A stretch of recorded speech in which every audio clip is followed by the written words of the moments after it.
Hello, നമ്മളിന്ന് വന്നിട്ടുള്ളത് ഒരു നാടൻ റെസിപ്പി ആയിട്ടാണ്. എന്തൊക്കെ പുതിയ പുതിയ വിഭവങ്ങളുണ്ടെന്ന് പറഞ്ഞു കഴിഞ്ഞാലും നാടൻ രുചി വേറെ തന്നെയാണ്. അപ്പോൾ നമുക്ക് എങ്ങനെ ഉണ്ടാക്കാമെന്ന് നോക്കാം. ഈ ചക്കകളുടെ മാങ്ങകളുടെ ഒക്കെ കാലമാണല്ലോ, അപ്പോൾ നമുക്ക് ഇടിച്ചക്ക തന്നെയാണ് ഇന്നത്തെ നമ്മുടെ മെയിൻ ആള്. നമുക്കിത് എങ്ങനെ ഉണ്ടാക്കാമെന്ന് നോക്കാം. നമ്മൾ ആദ്യം ചട്ടി ചൂടാക്കാൻ വേണ്ടി വെച്ചിട്ടുണ്ട്. ചൂടായ ചട്ടിയിലേക്ക് കുറച്ച് മുതിര കഴുകി വൃത്തിയാക്കി വെച്ചിരുന്നതാണ്. മുതിര ചേർത്ത് കൊടുക്കുകയാണ്. ഇത് നന്നായിട്ട് നമുക്ക് വറുത്തെടുക്കാം.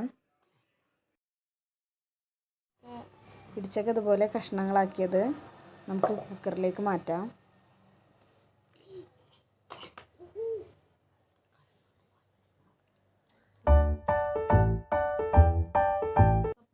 ഇനി നമുക്കിതിലേക്ക് നമ്മൾ നേരത്തെ വറുത്ത് വെച്ചിട്ടുള്ള മുതിരയും ഇടിച്ചക്ക വെന്ത് വരാൻ ആവശ്യമായ വെള്ളവും കുറച്ച് ഉപ്പും ചേർത്തിട്ട് അത് വേവിച്ചെടുക്കാം.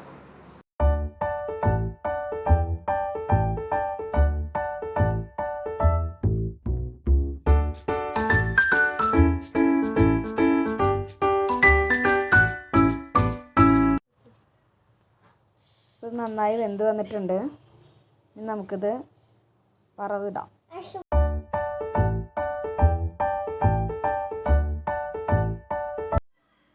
അതിനായിട്ട് നമ്മളൊരു ചട്ടി ചൂടാക്കാൻ വെച്ചിട്ടുണ്ട്. അതിലേക്ക് എണ്ണ ഒഴിച്ച് കൊടുക്കാം.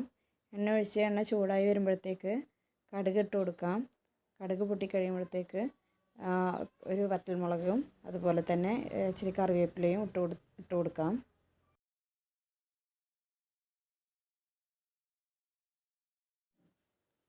ഒരു 5 വെളുത്തുള്ളി ചതച്ചത് ചേർത്ത് കൊടുക്കുന്നുണ്ട്. വെളുത്തുള്ളി ചേർത്ത് കഴിഞ്ഞാൽ നല്ലൊരു ടേസ്റ്റാണ് ഉപ്പേരിക്ക് കിട്ടുന്നത്.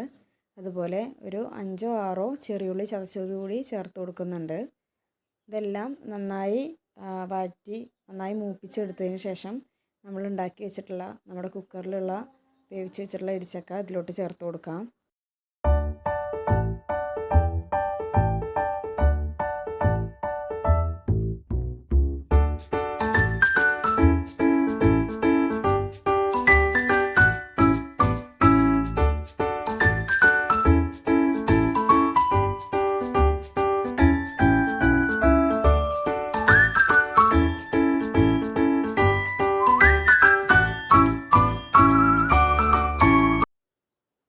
അങ്ങനെ നമ്മുടെ ഇടിച്ചക്ക ഉപ്പേരി റെഡി ആയിട്ടുണ്ട്. എല്ലാവരും ട്രൈ ചെയ്ത് നോക്കുക. ഇത് ഒരുപാട് പേർക്ക് അറിയാത്ത വിഭവമൊന്നുമല്ല, ഒട്ടുമിക്ക ആളുകൾക്കും അറിയുന്നൊരു വിഭവം തന്നെയാണ്. എങ്കിൽ കൂടി നമ്മുടേതായ രീതിയിൽ അത് പ്രസൻറ്റ് ചെയ്യുന്നതേ ഉള്ളൂ. എല്ലാവരും ഒന്ന് ട്രൈ ചെയ്ത് നോക്കുക കേട്ടോ.